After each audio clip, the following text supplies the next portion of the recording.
ನೋಡೋಕೆ press club Bengaluru ಹೆಮ್ಮೆ ಪಡಬಹುದು.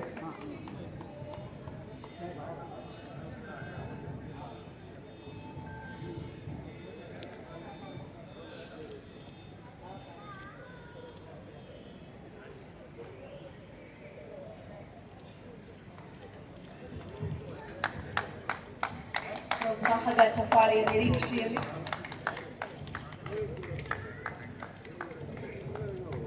Thank you sir, thank you so much. ಇದೇ ಸಂದರ್ಭದಲ್ಲಿ ನಮ್ಮ ಒಂದೆರಡು ನುಡಿ ರೂಪದಲ್ಲಿ. Good evening, everyone. I don't know what to say. Sharing the stage with sir and DCM sir, everyone, it's very happy to me. And I think this is from this point I have to do more better, and I hope I can do. Inshallah, I'm expecting that I can do better. And thanks everyone. Thanks for this award. Thank you. Thank you sir, thank you so much.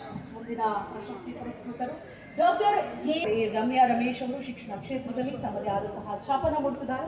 ಕೃಷಿ ಕುಟುಂಬದಲ್ಲಿ ಜನಿಸಿದ ರಮ್ಯಾ ಅತ್ಯಂತ ಸ್ಫೂರ್ತಿದಾಯಕ ಯುವ ಮಹಿಳಾ ಉದ್ಯಮಿಯಾಗಿ ಗುರುತಿಸಿಕೊಂಡಿದ್ದಾರೆ.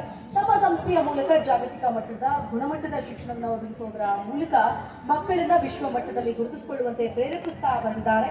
HMR international school ಪ್ರಗತಿಶೀಲ ಮತ್ತು ಆಧುನಿಕ ಶಿಕ್ಷಣ ಸಂಸ್ಥೆಯಾಗಿದ್ದು ಜಾಗತಿಕ ಸಂದರ್ಭದಲ್ಲಿ ಪ್ರಾಥಮಿಕ ಮತ್ತು ಮಾಧ್ಯಮಿಕ ಶಿಕ್ಷಣವನ್ನು ಒದಗಿಸುವುದೇ ಮುಖ್ಯ ಮಂತ್ರವಾಗಿದೆ.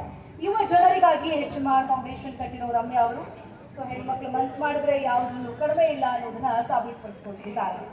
ಡಾಕ್ಟರ್ ರಮ್ಯಾ ರಮೇಶ್ ಅವರಿಗೆ ಪ್ರೈಡ್ ಆಫ್ ಕರ್ನಾಟಕ ಪ್ರಶಸ್ತಿಯನ್ನ ಕೊಡೋದಕ್ಕೆ ಪ್ರೆಸ್ ಕ್ಲಬ್ ಬೆಂಗಳೂರು ಹೆಮ್ಮೆ ಪಡ್ತಾರೆ. Thank you madam. ರಮ್ಯಾ ಅವರು ಒಂದೆರಡು ಮಾತುಗಳನ್ನು ಇದೇ ಸಂದರ್ಭದಲ್ಲಿ ಕೋರ್ಕೊಳ್ತೀನಿ. Good evening to one and all present here. Thank you Press Club for honoring us on this stage. I am very grateful to you. ನಮ್ದೊಂದು ಶಾಲೆ ಇದೆ. It's been almost 15 years old. ನಮ್ಮ ಶಾಲೆಯಲ್ಲಿ ಈಗ ತಾನೇ DK ಶಿವಕುಮಾರ್ ಸರ್ ಹೇಳ್ತಾರೆ media school start ಮಾಡ್ಬೇಕಂತೇಳಿ. But ನಮ್ಮ ಸ್ಕೂಲಲ್ಲಿ ಆಲ್ಮೋಸ್ಟ್ 4 years ಆಗಿದೆ. ನಮ್ದೊಂದು ಎಡಿಟೋರಿಯಲ್ ಕ್ಲಬ್ ಇದೆ. ಅದರಲ್ಲಿ ಪ್ರತಿ ತಿಂಗಳು ನಮ್ಮದು ನ್ಯೂಸ್ ಪೇಪರ್ ಪಬ್ಲಿಷ್ ಆಗುತ್ತೆ. Where we train students to raise their voice and opinion against the current affairs and the economical factors and environmental factors which are affecting us.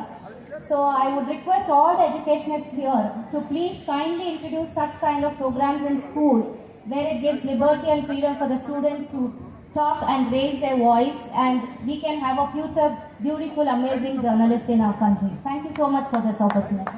Thank you, madam. ಮುಂದಿನ ಪ್ರಶಸ್ತಿ ಪುರಸ್ಕೃತರು ರಾಜಪಾಟಿ ವೇದಿಕೆ ಮೇಲೆ ಬರಬೇಕು ಅಂತ ಕೋರ್ಕೊಳ್ತೀನಿ.